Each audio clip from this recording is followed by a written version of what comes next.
Bonjour tout le monde, donc ici Marc de chez OL. Aujourd'hui, on va se parler un petit peu du green gas contre le CO2. Comment faire un choix, lequel c'est le mieux. Pour être bien honnête avec vous autres, il n'y a pas vraiment de réponse. Dépendamment de la personne, dépendamment de l'utilisation que vous allez faire de votre pistolet ou de votre rifle à gaz blowback, honnêtement, les deux options sont bonnes, ça va vraiment dépendre de la personne. Fait qu'aujourd'hui, on va parler, on va faire un petit concours un peu entre les deux. Ici, on va avoir 5 catégories. On va voir le prix, l'entretien, la disponibilité, l'utilisation puis la performance. Donc, on va essayer de voir ceux qui scorent le plus de points entre les deux. Et à la fin, vous allez pouvoir faire un choix entre lequel des deux est le mieux pour vous. Donc, pour le prix, quel est le mieux entre les deux? CO2 Green Gas. Donc, le mieux, ça va être le moins cher, bien sûr. Et ici, on a clairement un avantage niveau CO2. Je vous dirais de plus en plus, les prix du Green Gas en viennent de plus en plus raisonnables. Mais quand même, avec la chance que vous avez d'acheter en grosse batch de CO2, le CO2 va revenir beaucoup moins cher en général que le Green Gas. Il y a des manières de baisser le prix du Green Gas. Il y a beaucoup de gens qui ont commencé à utiliser du propane à l'intérieur de leur pistolet puis de leur rifle. Honnêtement, vous pouvez le faire. Moi, je le conseille pas. L'odeur est vraiment horrible puis c'est pas bon pour votre gun. Même si vous allez entendre du monde dire que ça fait 2 ans qu'ils jouent avec leur pistolet sur le propane et qu'ils n'ont jamais eu de problème, tant mieux pour eux autres. Les chances sont que ça va faire plus de dommages à votre gun que le Green Gas en ferait. Et en plus de ça, vous allez empester le terrain au complet. Donc ensuite, on a combien d'entretien que ça demande. Donc, est-ce que ça joue sur l'entretien de votre pistolet? Donc, bien sûr, ça joue sur l'entretien de votre pistolet. Et ici, le Green Gas a un net avantage. Donc, le Green Gas étant mélangé avec de l'huile de silicone, ce qu'il va faire, c'est qu'à chaque fois que vous allez tirer votre pistolet ou votre rifle, lui, il va domper un petit peu d'huile de silicone à l'intérieur du système. Puis, avec le recul, ça va se propager tout seul à l'intérieur du gun. Donc, lui, il va vous aider à garder votre gun lubrifié tout au long de la journée, tandis que lui, c'est l'inverse. Étant un gaz très sèche, lui, il va assécher le gun à l'intérieur. Donc, au fur et à mesure que vous allez l'utiliser, vous allez perdre de plus en plus du lubrifiant que vous allez mettre à l'intérieur. Donc, c'est vraiment quelque chose qui est un petit peu moins intéressant sur le CO2 et c'est un des gros points forts du Green Gas. Donc, 1-1. Ensuite, la disponibilité. Qu'est-ce que je veux dire par là? Comment simple que c'est de se procurer de ça ici? Parce que malgré le fait que s'il y en a un des deux qui est mieux que l'autre, si c'est introuvable, ça vaut pas la peine d'être mis à l'intérieur de ton pistolet.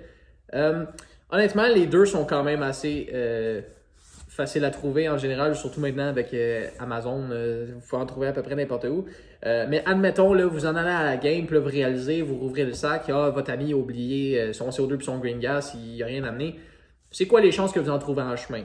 Là-dessus, le Green Gas, à moins que vous passez en avant d'un magasin de Airsoft, les chances sont assez faibles, honnêtement. C'est pas utilisé dans bien d'autres sports ou autres activités. Tandis que le CO2, un petit peu plus répandu.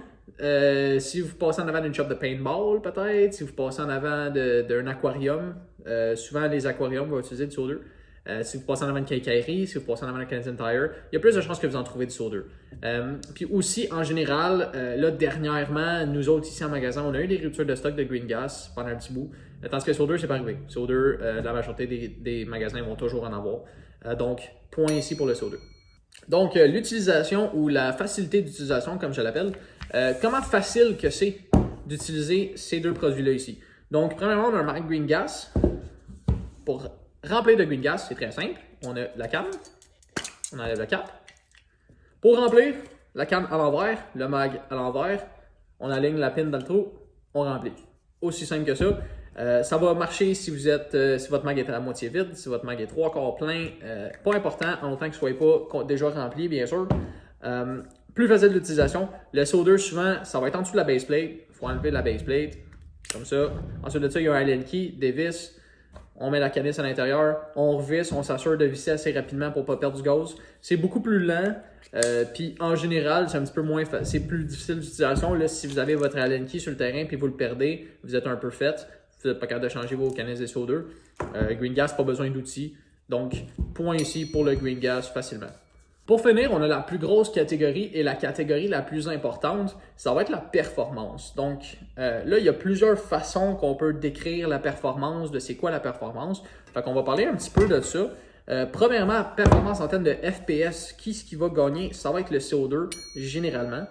Si on compare au Green Gas normal. Donc ici, comme vous pouvez voir, j'ai une différente canne. Celle-là, la ligne est rouge ou la petite étiquette ici est rouge. Qu'est-ce que ça veut dire? Ça veut dire que ça, c'est du Red Gas. Il y a aussi en haut de ça du Black Gas. Donc, Red Gas, que c'est? C'est du Green Gas sous plus de pression. Donc celui-là, si vous mettez ça à l'intérieur de votre gun, ça va tirer plus fort. Puis si vous avez du black gas, ça va tirer encore plus fort que du green gas. Donc ces gaz-là sont un petit peu plus chers, puis sont un petit peu plus rares, mais quand vous en trouvez, vous pouvez certainement venir à côté les FPS du CO2, surtout si vous y allez dans le black gas. Red gas, habituellement, ça va être vraiment entre le green gas et le CO2. Mais black gas, vous pouvez venir à côté. Cela étant dit, c'est des cannes qui sont plus rares et encore plus chères. Donc si on compare vraiment juste green gas normal, le CO2 va avoir un avantage niveau FPS. Ensuite de ça, la température, étant au Québec ici, c'est assez important de savoir si votre gun va marcher dans les températures froides qui sont à peu près 8 mois par année. Donc, à froid, le green gas, c'est nul. Ça marche aucunement. Si on parle de 5 degrés en bas, ça fonctionne juste pas. C'est pour ça qu'on a du red gas. Donc, le red gas puis le black gas, eux autres, ça va marcher un petit peu mieux l'hiver. Donc, plus la température est baisse, plus que vous montez dans les couleurs de gaz. Cela étant dit, CO2 reste quand même le king niveau température à froid. Celui-là, il va geler beaucoup plus lentement que les gaz qui sont ici. Cela étant dit, si vous avez un gun, un pistolet ou bien un rifle, puis vous préférez la facilité d'utilisation du gaz, vous pouvez aller acheter du red gas ou du black gas, puis vous allez quand même vous en sortir. Ensuite de ça, on va avoir le kick. Donc, c'est quelque chose qui est quand même assez important pour certaines personnes niveau gas blowback. C'est une des grosses raisons pourquoi ils vont dans le gas blowback. En général, le CO2 va kicker plus. Même le black gas vient à côté un petit peu le CO2, dépendamment du système, mais en général, le CO2 est plus performant ici. Et ensuite de ça, on va avoir l'utilisation en général. Qu'est-ce qui est le plus efficace? Est-ce que c'est le green gas, le CO2? Donc pour l'utilisation, j'avais déjà parlé que le CO2, c'est un petit peu plus complexe à remplir les mags, tandis que le green gas, c'est vraiment juste, on peut remplir la moitié. Un des désavantages du CO2 que je ne trippe pas personnellement, souvent dans vos pistolets, c'est qu'ils ne vont pas passer les tests de FPS. Si vous avez un pistolet avec moyennement un long canon, c'est sûr que là, si vous avez un mini Glock 26 ou un Glock 19, il ne risquez pas vraiment d'avoir de problème, mais si vous avez un Desert Eagle ou n'importe quel gros pistolet, souvent avec la longueur de canon, c'est assez pour faire buster le FPS. Souvent, si vous regardez, mettons, un KWC 1911, souvent, ils vont tirer comme 420 FPS en sortant de la boîte. Donc là, vous vous pointez au terrain, test de FPS, puis votre pistolet, il passe pas. C'est un petit peu plate. Puis ensuite de ça, le petit désavantage aussi, c'est que vous ne pouvez pas vraiment remplacer vos cannes qui sont à moitié vides. Donc, si la canne est dans votre mag est à moitié vide, ben là, la prochaine round, vous avez un choix. Est-ce que vous rentrez dans la prochaine round avec une demi-canne ou est-ce que vous gaspillez la moitié de celle-là pour en mettre une nouvelle? Donc ça, c'est un autre point que j'aime un petit peu moins du CO2. Je vous dirais de plus en plus, honnêtement, un des avantages du green gas, tous les pistolets qui sont très premium, donc si on parle des pistolets qui sont vraiment chers sur le marché, les Glock Humarex, ça va être le Glock GHK qui s'en vient, tous les pistolets de VFC, les HK45 Compact, les FNX, souvent ils ont une option CO2, mais sont vraiment faites pour le green gas. Donc si vous êtes vraiment un fan de pistolets, puis vous aimez les pistolets assez premium, souvent sont vraiment plus faits pour le green gas, puis les mags CO2 vont être très durs à trouver, même peut-être non disponibles. Donc pour finir, on va parler un petit peu de la fiabilité, parce que personnellement, moi, c'est mon point le plus important niveau airsoft. Si ton gun il tire écœurant, mais qui est tout le temps pété, pour moi, ton gun il tire pas écœurant. Donc, le CO2, honnêtement, j'ai tendance à avoir plus de bris sur le CO2. Avec les avantages du kick plus fort et du FPS plus fort, c'est sûr que ce que ça veut dire, c'est plus de stress sur le système. Donc, plus de stress égale plus d'usure prématurée égale plus de bris. Fait que si vous achetez un gun CO2, assurez-vous qu'il vient d'une bonne compagnie qui est réputée pour le CO2 et qui fait vraiment des pièces solides à l'intérieur. Si vous n'êtes pas trop certain puis que vous avez un pistolet qui fait les deux, en général, je dirais tenez-vous vers le green gas. Il y a plus de chances que votre pistolet dure plus longtemps. Et niveau maintenance à cause de l'huile de silicone qu'il y a à l'intérieur. Et niveau bris à cause des pièces qui sont un petit peu plus stressées sur le CO2. Donc, ça fait pas mal le tour. Si jamais vous avez d'autres questions, vous pouvez les poser en commentaire Facebook. Vous pouvez nous appeler, vous pouvez venir nous voir en magasin. Ça va nous faire plaisir de vous répondre.